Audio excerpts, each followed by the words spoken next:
So now we're going to talk about two nice applications of the cross product.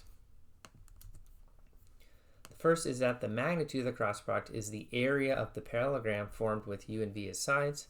And the second is that this quantity, the dot product of w with the cross product of u and v, gives the volume of the parallel pipette formed with the u, v, w vectors as sides. So let's prove these two statements. And we're going to prove these with pictures. So let's draw u and v, not pointed in the same direction. And we're going to form this parallel pipette from u and v as sides. And we want to show that the area is the magnitude of the cross product. So if we were just finding the area, back in geometry, we need to know the base, which if you look at this parallelogram, you can see the base is just the length of u, and the height. And the height is going to be not v because v is slanted. It's going to be the component of v that's vertical, and we need an angle here, so let's introduce an angle here. Let's call that theta. So this is going to be the length of v times the sine of this angle. The sine will give the vertical component. And you can see that the product of these two things is the cross product.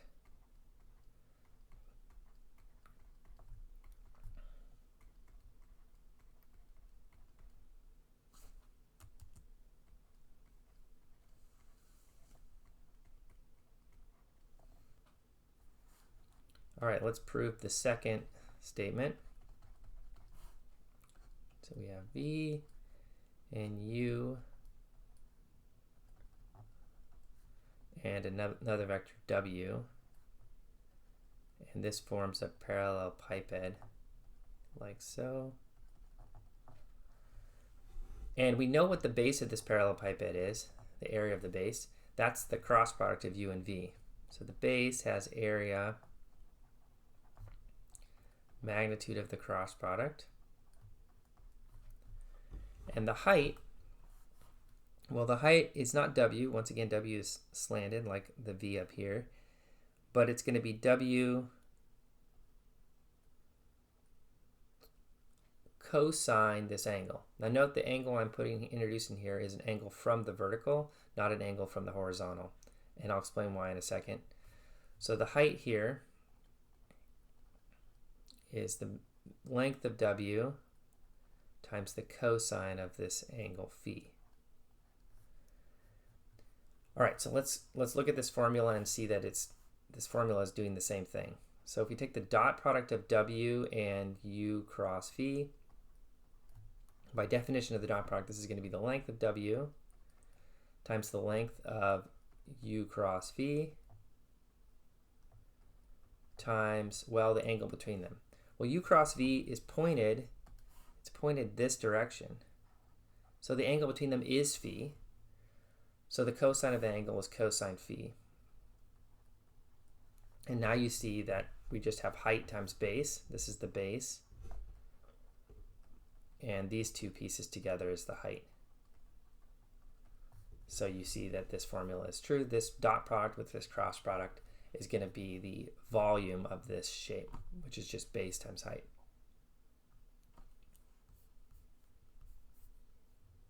Okay, so let's do an example. Let's find the area of a parallelogram formed by these points. And I haven't labeled my points yet. So this is A here. This is B. This is C, and this is D.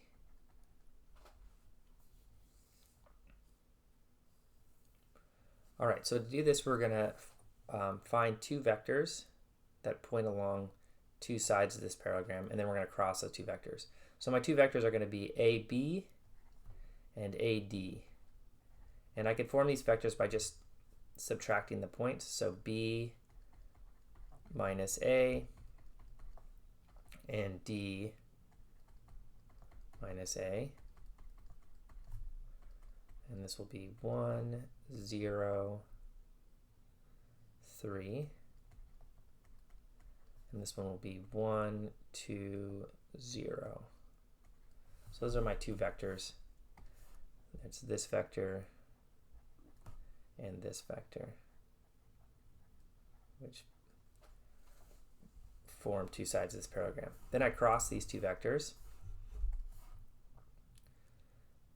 So AB cross AD, and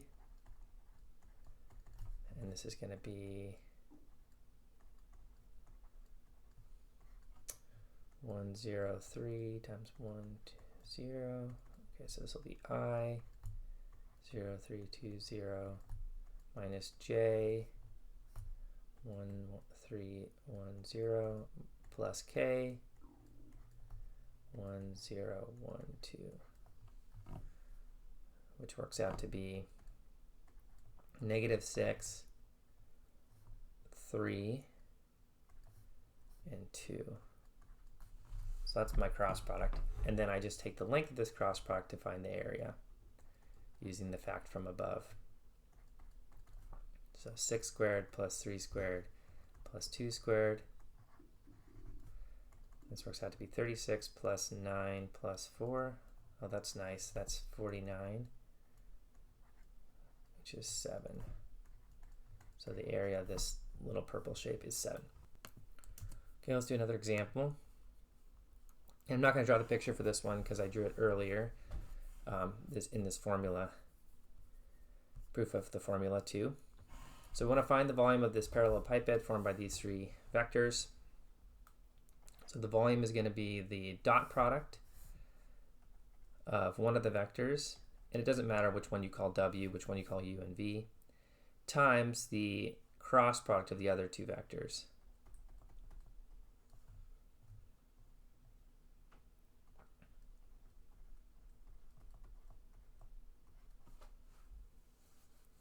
Okay, so let's work it out. So this is going to be 0, 2, 0. The cross product here is IJK, 1, 1, 1, 2, 2, 0, which works out to be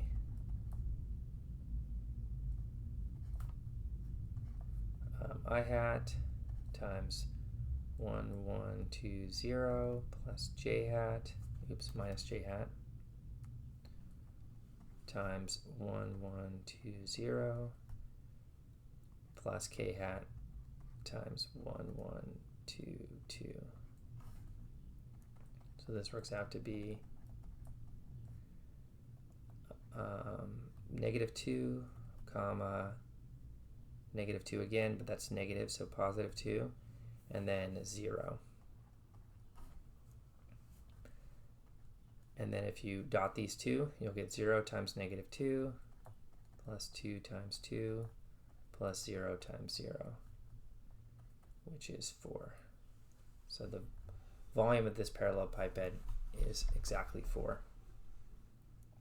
Now there's a nice trick for doing this, dot product with a cross product, and this trick is in the book. So what you can do is you can replace the IJK with the vector that you're dotting, like so, and then you just do the determinant like before. So this will be 0 instead of I times 1, 1, 2, 0 plus minus, 1, 1, 2, 0, and then plus 0 times 1, 1, 2, 2. And what's nice is you can see that both of these first and last terms just are 0. It doesn't matter what the determinant is, they're going to be multiplied by 0. So this is just -2 times 1, 1, 2, 0, which is -2 times -2, which is 4. And that's our answer.